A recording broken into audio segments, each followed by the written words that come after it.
part, right? But then, yes. So let me just quickly give you a glance of the slides that you missed.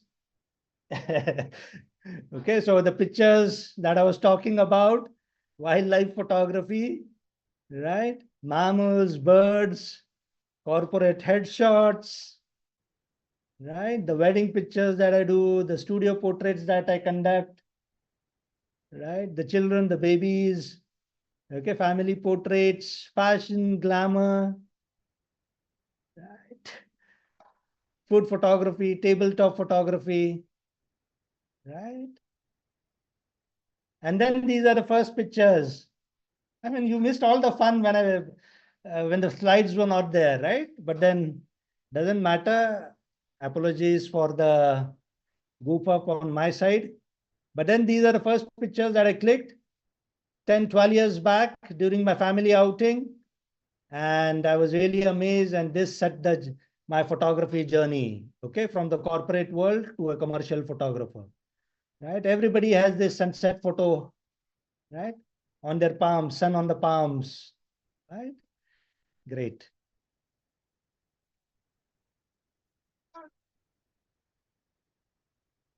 Yes.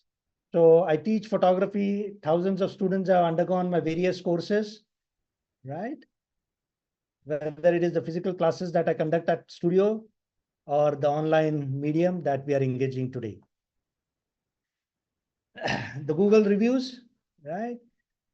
Students, working professionals, retired people, 70 years, 75 years, all join my courses, housewives, and they benefit from the rich contents, one of the highly rated photography courses on the net, right? That's Masterpix for you. And here we are, right? Great. So here we are with the core topic, as I said, the house rules. I hope you are able to listen to the house rules. Okay, no mobiles, pay attention, and you will learn what I have promised. Everything clear? Great. So exposure triangle is the basis for learning manual mode, shutter, aperture, and ISO. These three parameters must balance each other to give you the correct exposure. Okay. And what I said, photography is all about writing with light, painting with light, and playing with light. Okay. Great. If you remember this, it's going to be quite easy. And as I said, I'm going to cover each parameter in great detail so that you understand how to set your camera by the end of the session. Clear? No confusion now? Everything working? Audio, video, slides, all in place? A quick round of confirmation, right? And quickly, yes.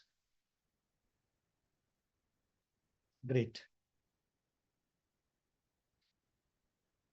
Let's start with aperture. Okay, the first parameter, which is aperture. Aperture is the opening in the lens that controls the amount of light getting in the camera, and it also has an impact on depth of field.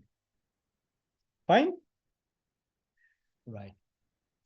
So aperture is part of the lens, as many of you would know. Aperture, it opens and closes, okay? So when the aperture opens, what happens? More light comes in. Let me just quickly pick up a pencil for you so that I can show it on your screens. As you increase the aperture diameter from left to right, more light comes in, picture becomes bright. As you decrease the aperture, what happens? Picture becomes dark. Simple, clear? Just like your window. When you open the window, what happens? More light comes in, the room becomes bright. When you close the window, the room becomes dark. Fine? No rocket science? Great. Aperture also has an impact on what is called the depth of field.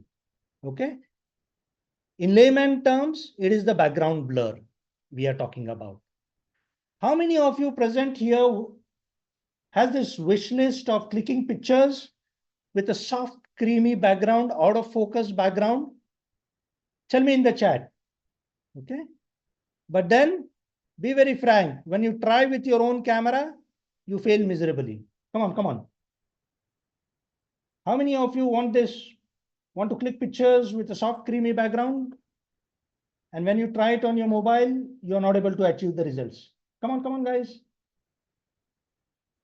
Yes, Amit Taylor. Yes, Mona Lisa. Great, Naresh. Fine.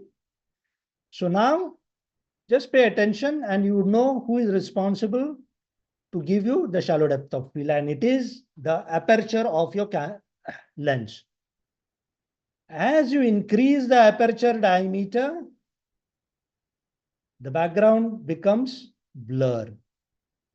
Can you see how the background behind the person is becoming more and more blur? And when the aperture is the biggest, here, you get a completely blur. You're not able to make out what's behind the subject, isn't it? Whereas when you click a picture with a small aperture diameter, okay, as you decrease the aperture diameter from right to left, you start getting high depth of field, meaning not only the subject, but also the trees behind the subject, the clouds in the sky are all visible and clear and sharp. That is called high depth of field. Right? Clear? Okay. Now, a few inquisitive minds in the group might be wondering what these numbers are here for. Okay, under the aperture diameters, what are these f8, f5.6, f4? These are called f numbers. Okay, unit of measurement of aperture. Your camera communicates aperture to the photographer in the form of f numbers. Okay. So a very simple trick to remember what these f numbers stands for and how you should make out the aperture size from these numbers is simple. F numbers and the diameter of your aperture are inversely related, meaning smaller the F number, bigger is the aperture diameter. Okay. So when the F number changes from F8 to F5.6, F4, F2.8, you are increasing the physical diameter of the aperture. Fine. On the other hand, bigger the F number, smaller is the physical aperture diameter, meaning F4, F5.6, F8, F9, F12, F16, F22.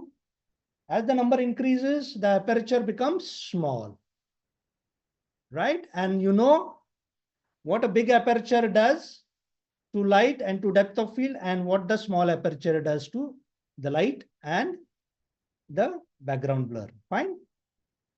Is it clear? Right. Just to summarize on aperture, bigger the aperture, brighter is the picture, shallow is the depth of field. Smaller the aperture, darker is the picture, high is the depth of field. Fine? Great. Moving on.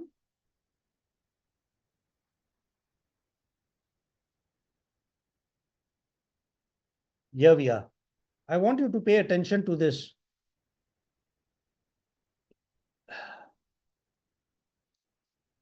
GIF, okay? And let me just play it for you.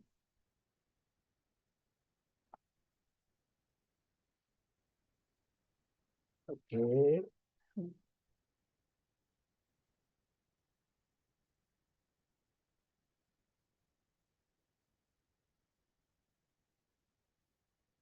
It's a GIF. Yes, yes. Can you see how increase in F numbers, the background is becoming more and more clear, high depth of field? Okay. And at small F numbers, you get a complete blurry background. Fine. So this is what aperture does to the depth of field. Shallow depth of field. And then as the F number increases, high depth of field. See how the buildings are getting clear as the f number increases, and with smaller f numbers, it becomes out of focus. Right? So tell me some examples of shallow depth of field. Tell me some examples of shallow depth of field. Which type of pictures you will click with the shallow depth of field? See, photography is not about theory. It is also practical application. Portraits, right? Says Amit. Look at this comparison of a portrait. Okay? The picture on the right-hand side is clicked at a small f number of f2.8. And what is happening to the background? It is becoming soft, clear, creamy, defocused. Okay. In short, it becomes shallow depth of field. f2.8. Smaller the f number, bigger the aperture, shallow is the depth of field. Fine. Picture on the left-hand side. Clicked at f8. Okay, big f number, small aperture diameter, high depth of field. As a result, you can see the trees behind the subject, the building behind the subject, the pole coming out of her head, okay, the sky. Everything is sharp and focused. Why? High depth of field. Right? Now tell me which one of the two, left-hand side or the right-hand side, is visually appealing to you. I want an answer from you. Type R or left. Right, R for right, L for left. Unanimous in decision. The right-hand side picture with the shallow depth of field is more appealing, visually pleasing. Why? Because of the shallow depth of field. Okay. When there is no distraction in the background, your audience has no option but to look at the center where the point of interest is. Right? So by removing distractions, by making them blur, you have achieved the attention of your audience, and therefore it looks more pleasing to them. Whereas on the left-hand side, everything is visible. Your audience is distracted, whether I should look at the subject or the pole behind or the trees or the building. Right? So this is the difference between shallow depth of field, high depth of field, and why shallow depth of field makes a portrait look better. Now that you know why a portrait looks better and you should use shallow depth of field, tell me, where will you use high depth of field?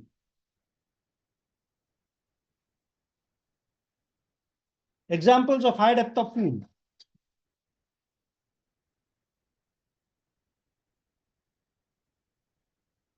Landscapes, yes. Arun is saying landscape. Let's check out.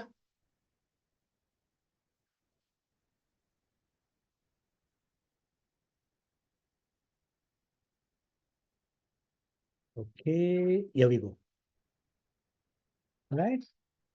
Landscape requires high depth of field. Everything from the foreground, midground to the background, everything should be sharp and in focus. That's the requirement of a landscape. Fine. So this particular picture is clicked at F8, F16. So you see, the white horse is in focus, the brown horse, the two children playing behind, the trees, the clouds in the sky, everything sharp and in focus. Right? Why? F16.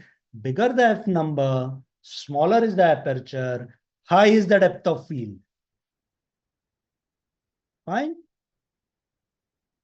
Great. So now you see the application of high depth of field and shallow depth of field. Right. Group photos, says Kalai. Yes, you should use group photos when there are multiple rows, one behind the other. You want everybody to be sharp and focused, right? So you use F8 and above. Whenever you want a portrait, shallow depth of field, use F8 and less. Moving on to the next parameter, right? I hope aperture was clear to you. You understood what it does to light and what it does to the picture. Clear? Shall we move on to shutter? Yes. Great. Shutter is the length of time during which the camera shutter remains open to expose the camera sensor to light. Just in front of the sensor, there is a shutter. The shutter opens and closes like this. The shutter opens and closes. And this is measured in seconds and it's called shutter speed. Fine? Great. So now let's come to the illustration. Just pay attention. Picking up a pencil for you.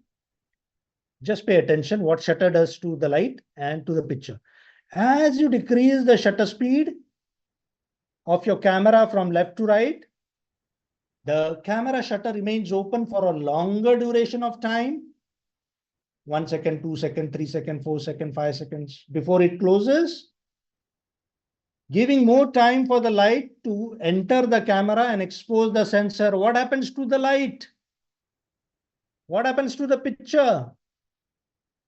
Picture becomes bright.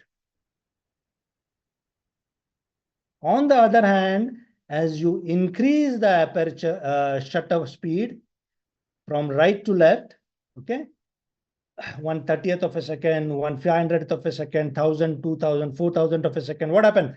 The shutter opens and closes very fast. How fast? Whatever shutter speed you have set, 1/4000th of a second. Light gets less time to enter the camera and expose the sensor. As a result, picture becomes dark. Right? So this is what shutter does to light. Right? It controls the light just like aperture has a impact on light.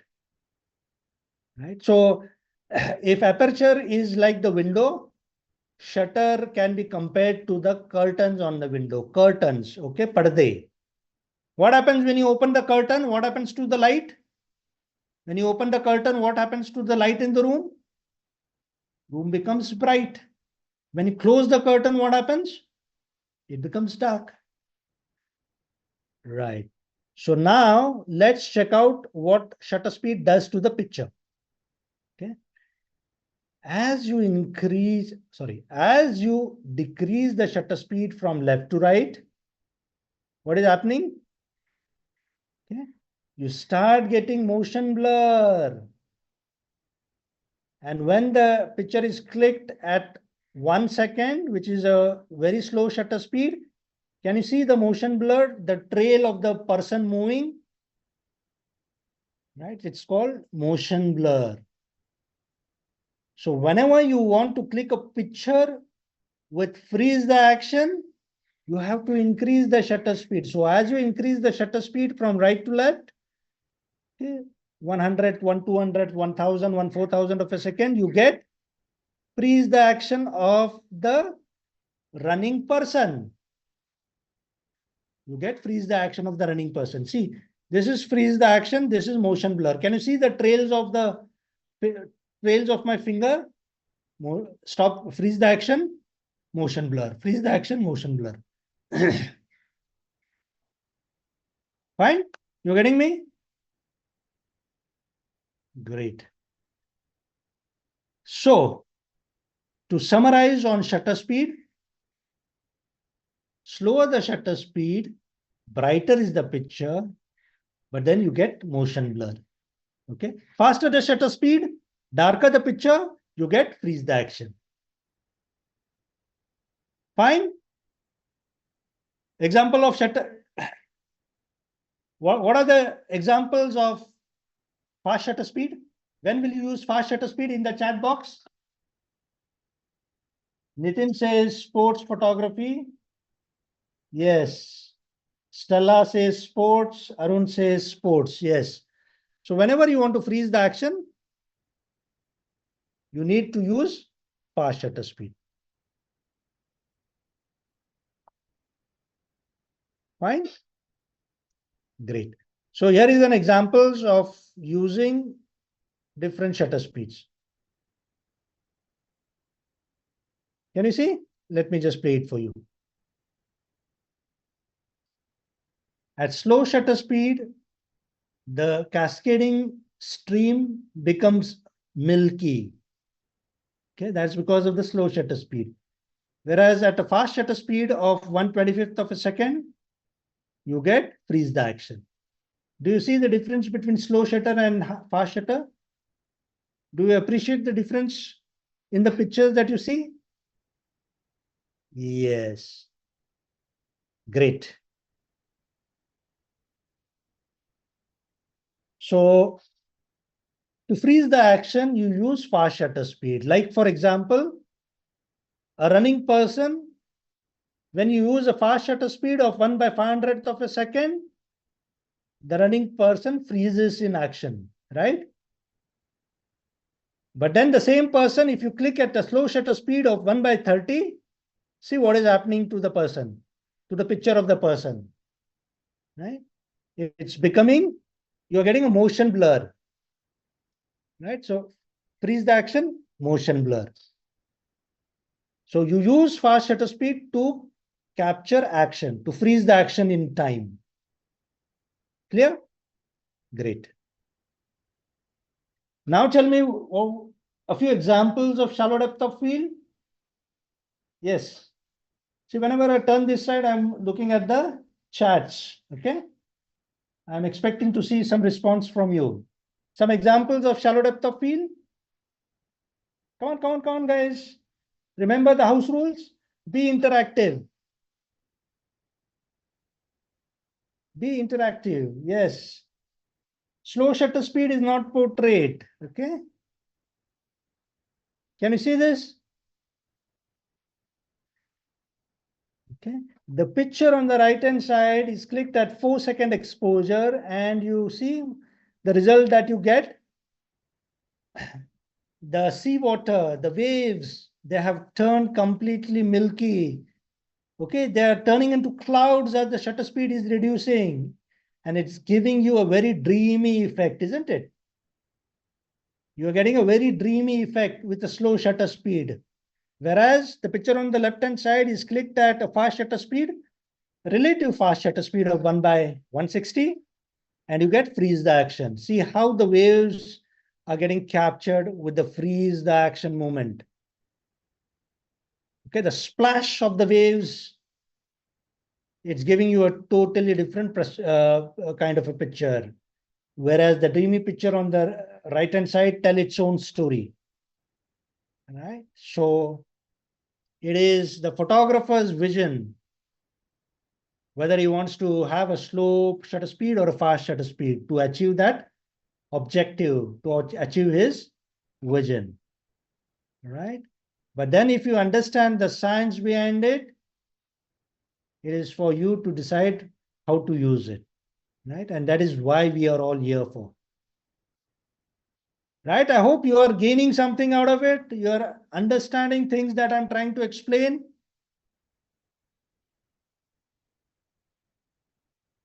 Yes. Aniket, fast shutter speed will also reduce the light. Okay.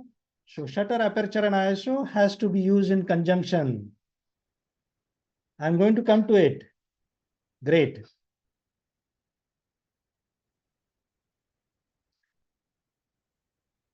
Disable annotations. Fine. Shall we move on?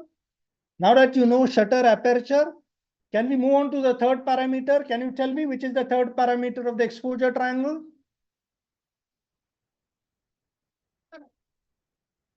Which is the third parameter of the exposure triangle?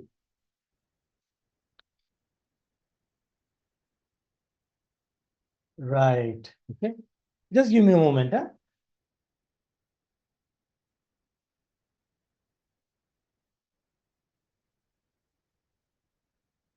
Yes, it is the ISO.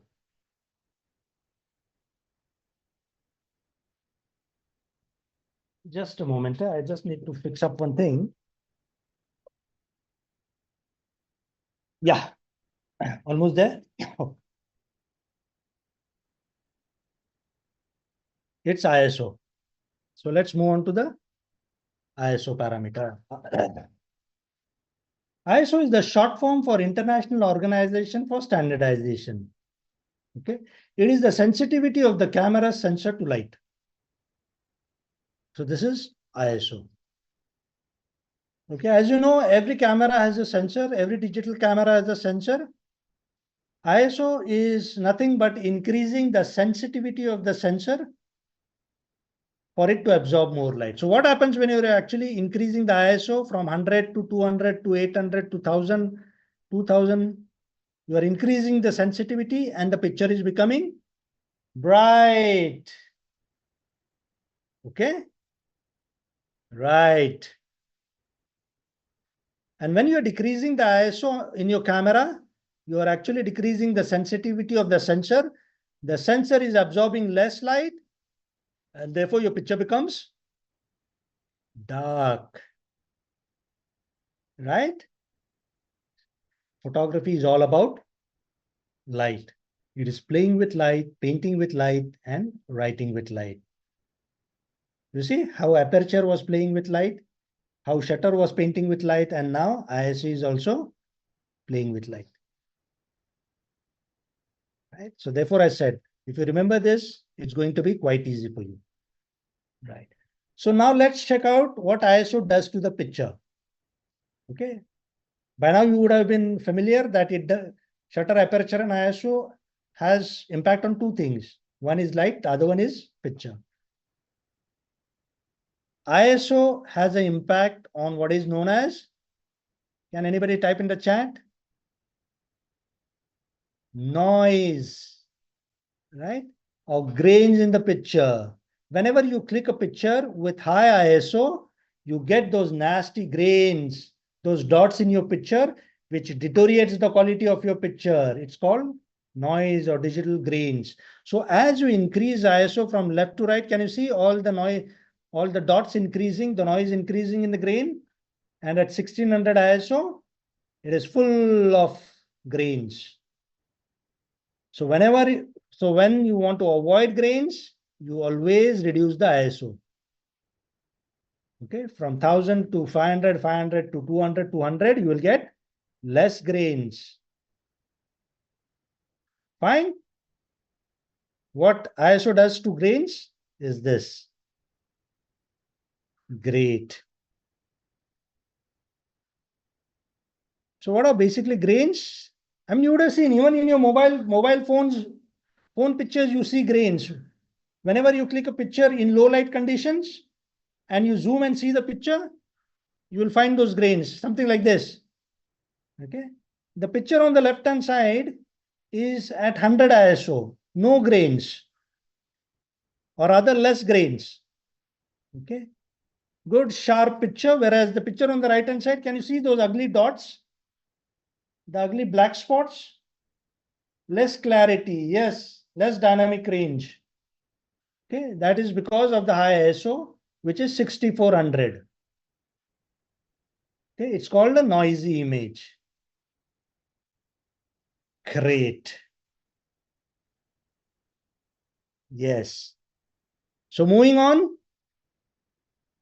Now that you know grains, let's check out.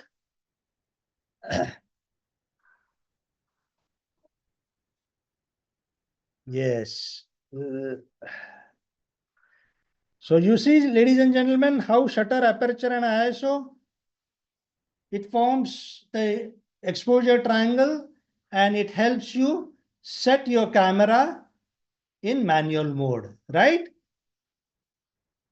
Great. So tell me, ladies and gentlemen, how many of you present here are feeling more confident to handle their cameras in manual mode after understanding the exposure triangle? In the chat box?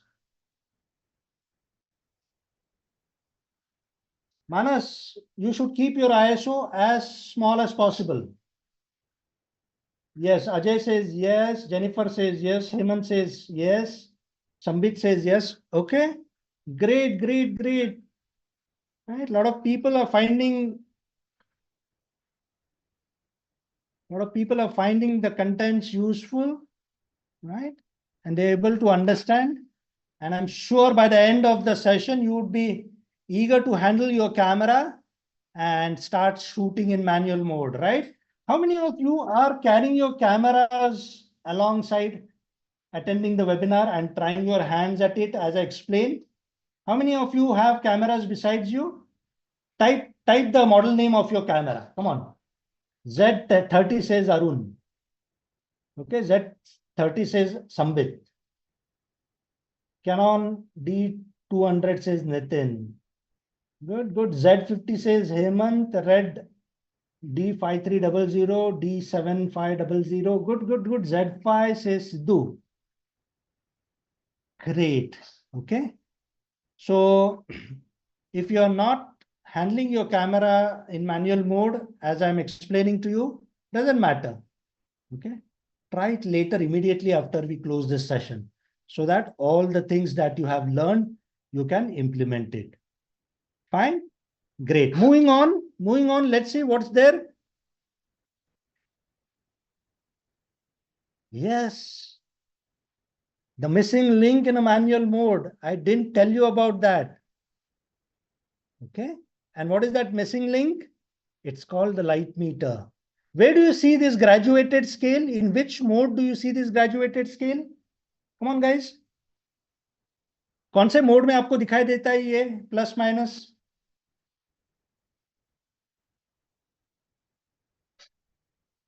Where do you see it? Manual mode, says Tarun. Yes, it is only in the manual mode that you see this particular graduated scale. It's called the light meter, okay? And light meter is to be used in conjunction with shutter, aperture, and ISO to give you the correct exposure every time, right? So are you ready to learn how to read the light meter, which will solve your manual mode problem once and for all? Yes. Let's try and understand the manual mode, okay? The premise is just understanding shutter, aperture, and ISO, meaning the exposure triangle and what it does to light, is not good enough, okay? Because manual mode operations cannot be a trial and error, meaning you set shutter, aperture, ISO, click a picture, look at the picture, array overexpose, reduce the light, oh my God, it's underexposed. No, overexpose, underexpose is not allowed. Okay, you have to set your camera right for the first time and get the correct exposure in camera the first time. And how do you achieve that? If you know there is something known as light meter, which tells you beforehand whether your picture is going to be overexposed, underexposed, and with your newly acquired knowledge on shutter, aperture, and ISO, you can set it properly. You will get a correct exposure. Fine. Chalo, let's try and understand the light meter so that manual mode becomes much easier now. Say, supposing for any EXIF reading, you have light meter towards positive side. What does it mean? Positive indicates camera is trying to tell you that your picture will be overexposed, and that is not what we want. So now you tell me, what do you do? What have you learned? How to reduce light? If it is showing overexposure, how to reduce light? Increase the shutter speed. Can you see this? Increase the shutter speed, decrease the ISO, decrease the aperture diameter. By doing one of the things or all the four things, or all the three things, you will actually decrease the light in the camera, and the light meter indicator would come towards 0. Fine? Yes. If for any default shutter, aperture, and ISO reading, if your camera light meter is showing negative, what does it mean? It is trying to tell you that your camera would be underexposed, your picture would be underexposed, and you need to correct your exposure settings. So what do you do? How do you increase light? Decrease the shutter speed, increase the ISO, increase the aperture diameter. What will happen? As the light increases, light meter will move towards 0, right? And the moment the light meter reaches 0, that is the indication that you have set your exposure triangle properly, and you should go ahead and click a picture. You are ensured that you will get a correct exposure. Isn't that wonderful? Right? If you still didn't know what the light meter is there for, isn't it a bulb moment? I mean, I don't get to see any bulb moments here. Any bulb moments? Come on, guys. Remember the house rules? Remember the house rules. I need to see some bulb moments. Or is everybody very familiar with all these things? Right. Yes. Need to get it practically. Yes. Halogen bulb, says Manas. Oh, halogen bulb. Okay. Great. Thanks. Amit says bulb. Right. So now tell me, are there more raised hands here? If I ask this question again, that will you try? Are you more confident with manual modes? Come on, guys. Yes. After understanding the exposure triangle and the utility of light meter, do you feel more confident? Yes, that is what I want from all of you. A definitive takeaway from today's session. And I'm glad that many of you are following the nitty-gritties of exposure triangle. Moving on, we are still not done. Okay, I want you to still pay attention. Great, because something interesting coming your way. Right. So, ladies and gentlemen, tell me, as a professional photographer, how many settings does a photographer do in his camera before he clicks the picture? I want the number from you. How many settings does a photographer do? A commercial photographer, a learned photographer do in his camera before he clicks the picture? 3 says Polly, Hemant says 3, 4 says Arun, PC says 5, Shravani says 1. Okay. So we've seen 3 settings today: shutter, aperture, and ISO. Fine. So at least 3 to pakka hai. Right. But then, ladies and gentlemen, nothing less than 15 settings any photographer has to do in manual mode before he releases the shutter. 15, my dear friend, 15. Okay. Shutter, aperture, ISO, white balance, exposure compensation, metering modes, center weighted matrix, evaluative matrix, focus mode, focus area mode. If it is focus mode, whether you will be selecting AFS, AFC, AFA, histogram, back button focus.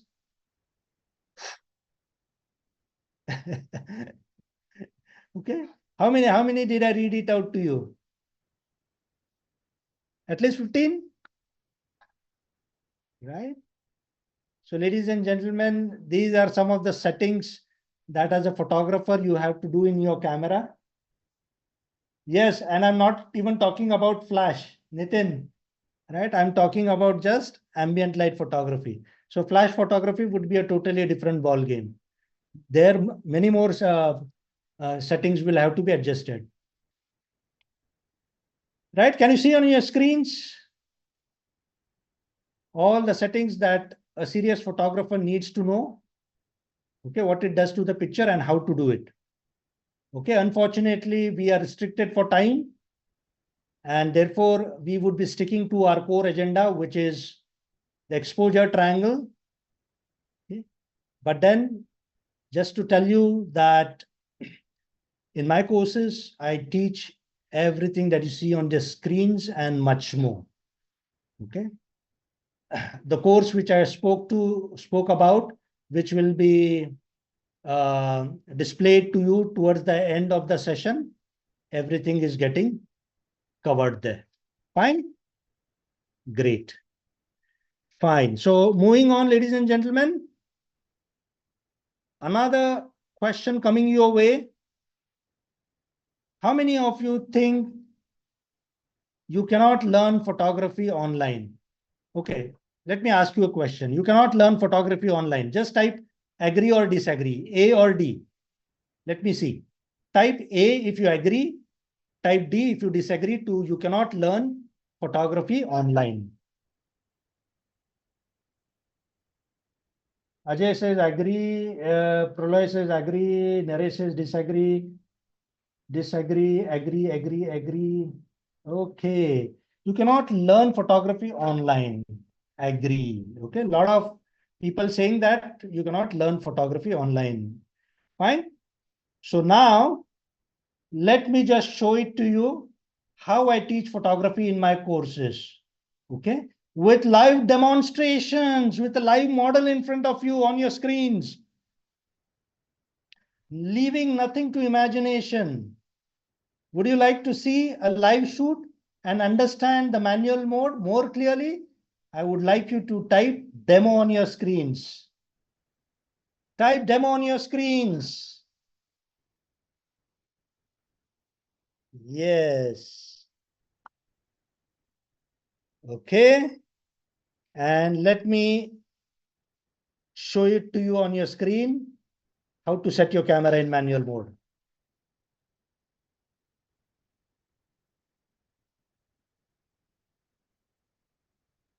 Ladies and gentlemen, what I'm doing right now is opening one application. Right. And then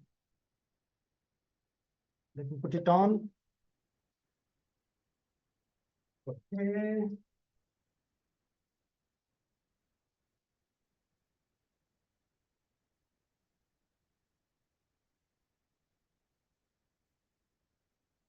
Yes.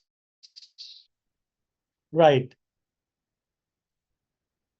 Ladies and gentlemen, I opened the application. My camera is connected to my laptop through this application. And the best part is I can control my camera from the screen itself. Can you see the shutter, aperture, ISO, white balance, exposure, compensation, metering, everything I can change from here, right? And then let me just introduce you to our beautiful model here. Ta-da! Ladies and gentlemen, please say hello to our model, Natalia, okay? Let us zoom in a little so that, great. Yes, so Natalia is in a garden and behind her are sunflowers. And let's try and check out the different settings now. Fine. Are you there? Are you all there? Are you understanding what's happening on your screens? We are in the live mode. My camera is streaming live. Let me just show it to you. I will put my hand in front here. Can you see? Yes. Now, pay attention to the left-hand side panel. Right? So I will just demonstrate to you what aperture does to the depth of field. Just pay attention here. I'm changing the F number. Fine. Bigger the F number. I'll click a picture at F18. At F18, autofocus and capture. Can you see? Can you see this picture? Not only our model, but the sunflowers behind is also sharp and in focus. Clear? Now see what I'm going to do. I'm going to click another picture with a small F number. I'm changing the F number to F2.8. I want you to pay attention to what's happening on the screen. Boom. Can you see what's happened to the background? How it has become soft and creamy, right? And now if you click a picture, what will you get? You will get the sunflowers under shallow depth of field, isn't it? Isn't that wonderful? Okay, you are just sitting in the camera with all the cockpit light functions on your left-hand side screens and seeing the result in front of you. Isn't that wonderful to understand photography? Even though you are thousands of kilometers away from me, right? Let's compare the two pictures side by side. The picture clicked at f18 gives you high depth of field. The picture at f2.8 gives you shallow depth of field. Can you see this? Can you see the difference? Right. Okay. Let's go to the live mode again.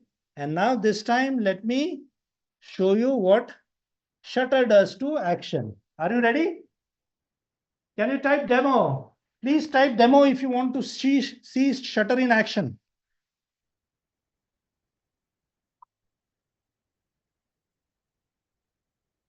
Type demo if you want to see shutter in action. Right. So what I will do, I will just point the camera towards a moving thing. Let me point it to a moving thing. What is a moving thing here?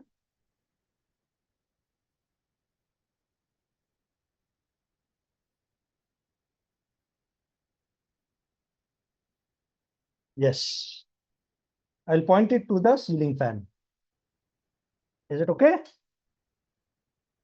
What do you see? A ceiling fan, yes. Autofocus. And now I will click a picture at slow shutter speed. What is slow shutter speed? Anything less than 1/30th of a second is slow shutter. So let's select 1/30th of a second. Fine. Autofocus and capture. How many blades are there in the fan?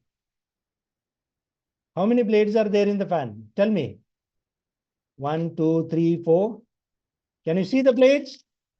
No, that's because at slow shutter speed, you get motion blur.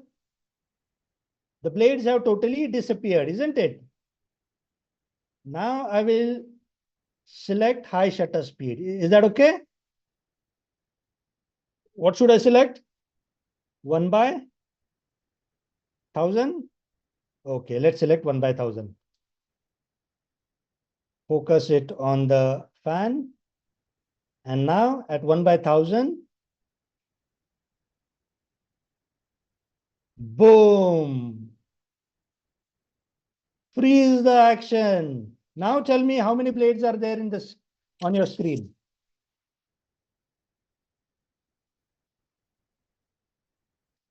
Come on, how many blades are there? Can you see the number of blades now? 3. Whereas when it was in slow shutter speed, what happened?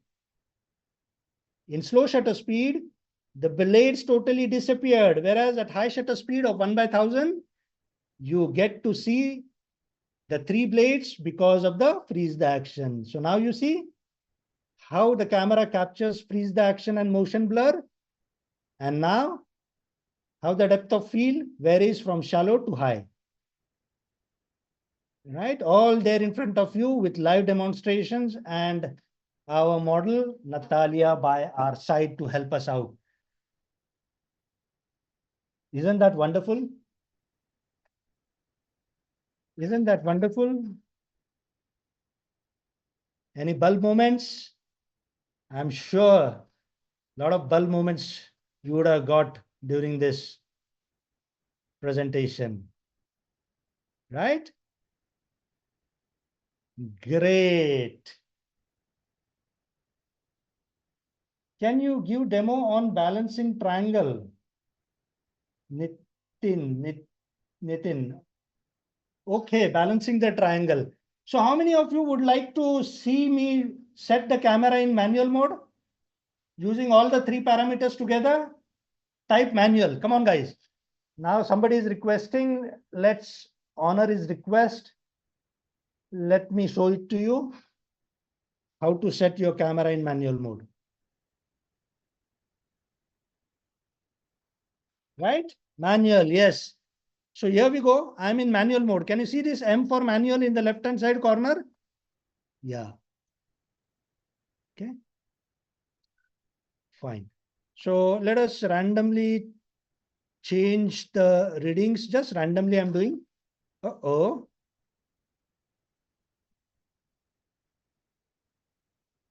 Fine. Fine. Now see, at a random shutter aperture and ISO reading of 640, 1/640 and aperture 9, where is the light meter? It is showing negative. So what will happen? Uh-oh, battery is low.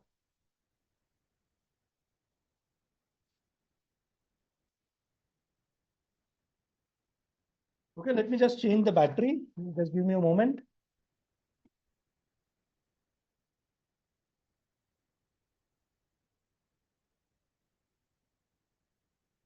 Here we go.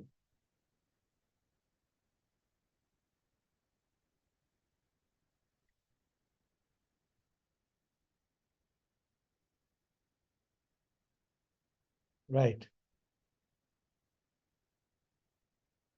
Okay. Controls. Your light meter is showing negative. What will happen if you click a picture in the chat box? You get an underexposed picture. Can you see the underexposure in the picture? Isn't it? So now what do? Tell me. Come on, guys. Now you got to tell me what I'm asking. You know, already know. If it is showing underexposed, you will have to increase light. How do you increase light? In the chat. I decrease the shutter speed from 1/640. I come down to 1/125, say, for example. Yes. And aperture, I make it bigger. So smaller the f number, bigger is the aperture. Can you see? Exactly at 0. Now, if I click a picture, what do you think will happen? You get a correctly exposed image on your screens, right? Supposing your light meter was showing something like this. You never click a picture when it is showing positive or negative, because if it is showing positive, then what will you get? You will get a overexposed picture like this, right? But then you as a photographer with knowledge of exposure triangle knows how to set it to 0. So if your light meter is showing positive, it means it is getting more light. So what do? You increase the shutter speed, right? See how it is coming towards 0? Okay. You decrease the aperture diameter and it comes to 0. Now you focus and capture, you get a correctly exposed image. Isn't that wonderful? After knowing the science, photography becomes so easy, isn't it? Ladies and gentlemen, understanding manual mode takes years of understanding a lot of confusions and things like that. I hope you realize that we are trying to learn in the 60 minutes webinar, right? Great. So this is what happens when the light meter is negative. When the light meter exactly at 0, you get correctly exposed. When light meter is positive, you get overexposed.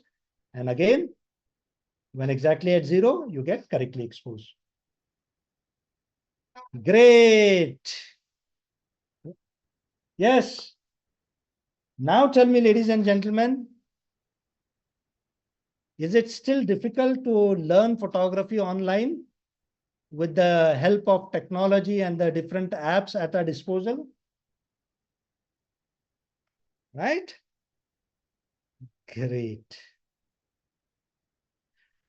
So, did I fulfill my promise to teach you manual mode in the 90 minutes?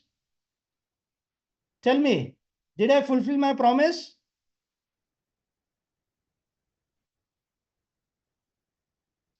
Pralay Das. Arun, yes. Prajay Das. Prajay Das is saying no. Prajay, could you please elaborate why you think you have still not been able to figure out manual mode? Nitin says yes, thank you. Satya Sen says thank you. Ravi Kumar says yes. Sidhu says yes. Great. Okay.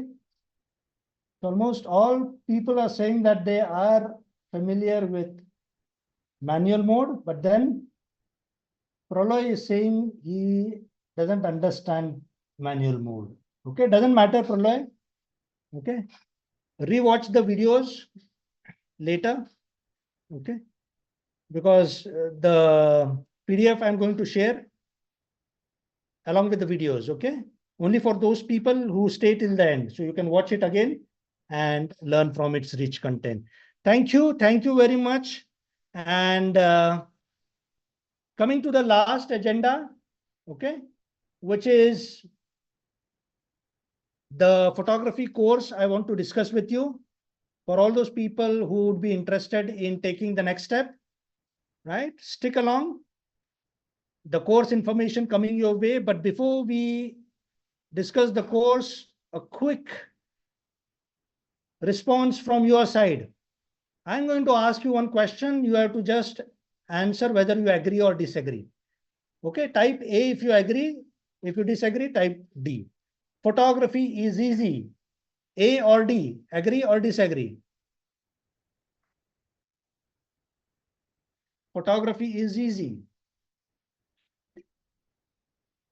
Okay, now listen to me what I'm trying to say and understand the deep meaning behind all the things I have to share with you in the next few slides. Clicking a picture is easy, making a picture is difficult. I hope you understand the difference between clicking a picture and making a picture, right? We are here to learn how to make a picture. Clicking a picture is what you have been doing all these days without putting a thought behind your picture, without putting the science behind your picture. That was easy in auto modes, but now you will have to work towards your objective. Yes, moving on. You need an expensive camera to take great pictures. Agree or disagree? You need expensive camera to take great pictures. Okay. It is the person behind the camera that matters and not the camera. You should work on your skill sets. Doesn't matter if you have a low-end camera. You getting me? Work on your skill sets. Learn photography structurally. Right? Nobody is going to figure out whether it is from a mirrorless camera costing 2 lakhs or a entry-level 25,000 DSLR. Manual mode is the best camera mode. Agree or disagree?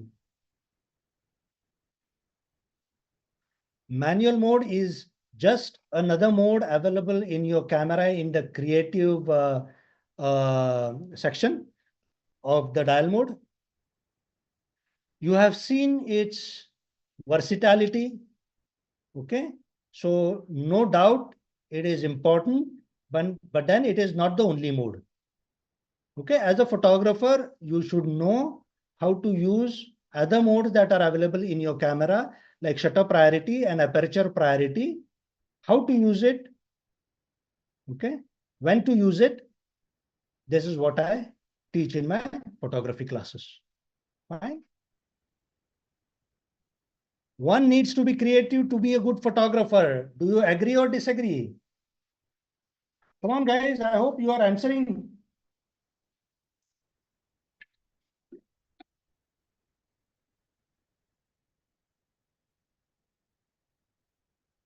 You need not be a born artist or a born photographer. Creativity can be learned. Okay, I am of that opinion. I was never very good at painting, drawing in my school days. I never thought of myself as an artist. But then here I am with a lot of passion, dedication, and hard work. I could learn the tricks of the trade, not only the scientific part of the camera handling, but also the artistic aspect. So there are rules of composition which I teach my students in my courses, from which they benefit. Okay. So creativity can be learned, and that is what I teach in my photography classes. Editing post-processing is cheating. Do you agree or disagree?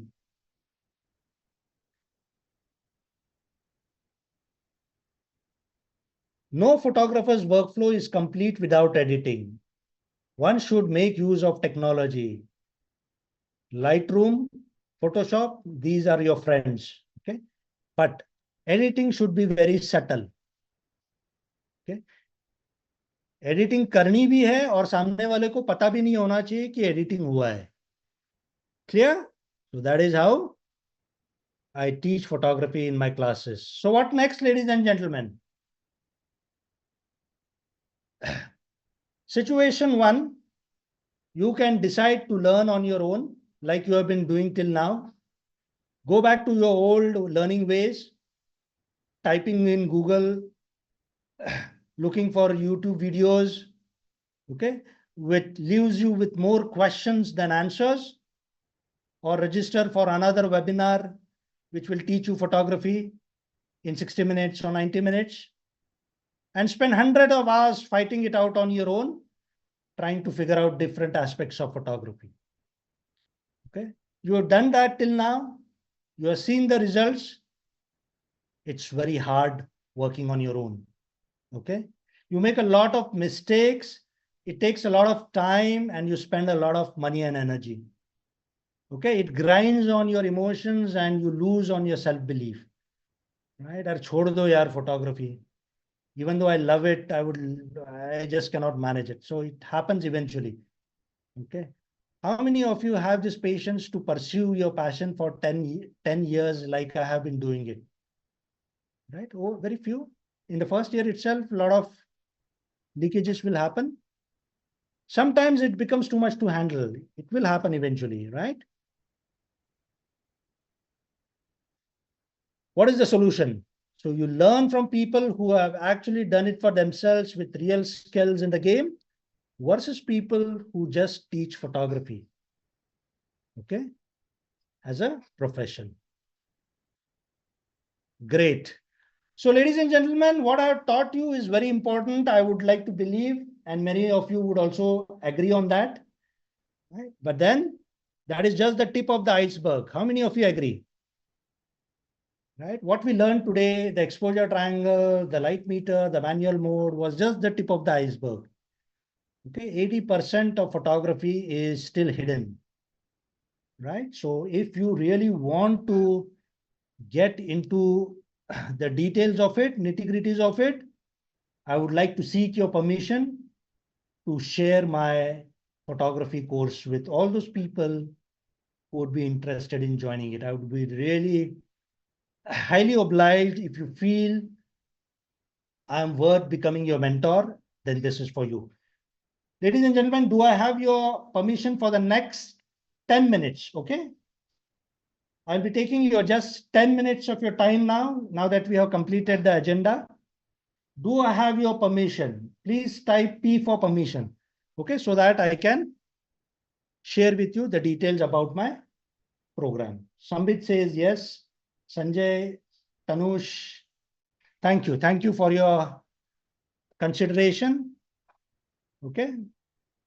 Ladies and gentlemen, boys and girls, Masterpix is pleased to present to you the complete photography mentoring program, which is a 7-day program starting from 30th of September till 9th of October. Okay. The timings are going to be 9 p.m. to 10:30 p.m. Okay. Why it's called a complete photography? Why is it called a mentoring program? You would get to know as you understand the details about it. Okay. So don't be in a hurry just to go ahead and rush into booking your seat. Understand what all you are getting in this program, whether it is suitable for you, whether 9 p.m. to 10:30 after you complete your office, college, and other things. Okay. Yes. So what do you learn in these 7 days? On day number 1, we start right from scratch. What is camera? How it operates? People who are rank beginners, who don't even have cameras, can join this program and benefit from its rich content. They will get to know what are the different types of cameras, what is FX and DX cameras, and they can make a educated purchase later, right? People join my courses and they don't even know whether they have full frame or a crop sensor cameras, right? Day number 2, we'll be getting into the details of manual mode. So today we learned the basics of manual mode, and you found it to be useful. Just imagine what the detail exposure would give to your learning needs, right? Day number 3 and 4 is dedicated to the other settings in your camera, important settings in your camera. Like I said, 15 different settings. All those things are covered in day number 3 and 4. Photography is not only science, it is also an art. Okay, so day number 5, I'll be teaching you, or we'll be discussing the artistic aspects of photography. I'll be sharing my own pictures on the screen, and I would be reviewing my own pictures, not reviewing, I would say. My thought process, I would be discussing behind the cameras and trying to familiarize you with the process of composition, right? Day number 6. Okay. So apart from manual mode, as I said, aperture priority, shutter priority, program modes, how to use it, when to use it. That is what I'll be covering in day number 6. Ladies and gentlemen, all this while, I will be there on the other side of the screen. It's a live session. Okay, starting from 30th of September. It's a live session, not a recorded one. Even though you will be getting the recording for people who miss out, but then you should try and attend it live. Ask questions during the session. Day number 7, we will be specializing into bird photography and landscape photography. I would be also discussing some avenues to earn that extra money through photography. Right, ladies and gentlemen? So the emphasis is on live session. You know why? This is the reason. I mean, it could have been very easy for me to just give you some videos for you to watch later.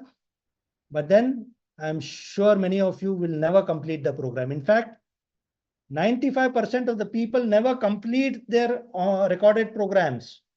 Completion rate is just 5%, less than 5%. Right? But then if you dedicate 7 days of your time, you are bound to learn everything that you're so passionate about. Isn't that wonderful? How many of you would actually like to join this complete photography mentoring program, which is starting from what? Right? 30th of September. How many of you would like to join this program? Come on, guys. Right? Because for them, I have something nice lined up. Okay? Great. Kedarnath is saying thumbs up. Kuldeep Singh is saying fees. Yes, Kuldeep, I'm going to come to the fees. Don't worry. Right? But then more than the fees, try and understand what's there for you. Fine? Fees, anyway, as I said, it's going to be a paid program. It's a premium program, flagship program from Masterpix. And for all those people who have been eagerly waiting for the fees, as I said, don't just rely on the fees. It is just a number, and that number is rupees 14,999 only. Okay, ladies and gentlemen, the complete photography mentoring program is priced at 14,999. But I am that kind of a person who would like to give you 10x of what money you are paying. Okay, 10 times the return I would give it to you. Okay, so how? Just see it for yourself. If you join this program, paying the complete fees of 14,999, along with the program, you get additional benefits. Just pay attention. Don't be in a hurry to ask for the link. I'm going to share the link in the next 5 minutes. Just understand what are the additional benefits you tend to gain. As bonus number 1, I will be providing you with flash photography and studio lighting technique course. Okay, it's an advanced photography course on flash photography and studio lighting. Okay, how to take your camera flash off, okay, away from the camera and still fire it. What are the lighting techniques in a studio portraits? All those things you will be getting as part of the advanced photography course. Isn't that wonderful? You attend the 7-day program, your basics are clear in front of me, and then you will start doing research and learning on advanced topics through my videos, which I'll be sharing. Isn't that wonderful? Give me more. If your heart is feeling give me more, this is what you have. I'll be teaching you Lightroom editing. No photographer's workflow is complete without editing. And I will be teaching you Lightroom during the live session, one of the 7 days. Isn't that wonderful? Right? Give me more is what the feeling coming in your heart. Then, ladies and gentlemen, I will be giving you as bonus number 3, the ultimate photography spoon feed bundle. What is it? It is a collection of recorded videos of the course that you have undergone in the 7 days. Okay, 50 videos with more than 10 hours of content covering A to Z of photography is what I'm giving you. Okay, in case you need to revise something, you have these videos. It comes with a lifetime access. Fine. Along with that, you also get these cheat sheets. Okay, all the photography cheat sheets, 50 of them. And you get a set of 50 audio podcasts. Right? Isn't that wonderful? Time flexibility, learn at your own pace. After the 7 days, you can revise, re-revise, and practice. Great. What else? You get access to my Masterpix community, needless to say. Okay? Where a lot of dynamic things are happening in the group. A lot of inspiration from people who are posting pictures, a lot of creative criticism. And most importantly, you get to review your pictures from yours truly, Amol Patil. Yes, I review my students' pictures posted in the group, telling them what's good, bad, and ugly, and that is how they progress in the photography. If you complete the program successfully, you are entitled for certificate of completion.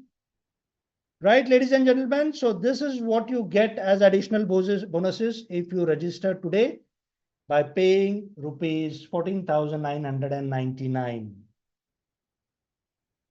Right? 14,999. So the timings and the dates are, just pay attention one more time, because now I'm going to share you the link. It is starting on 30th of September.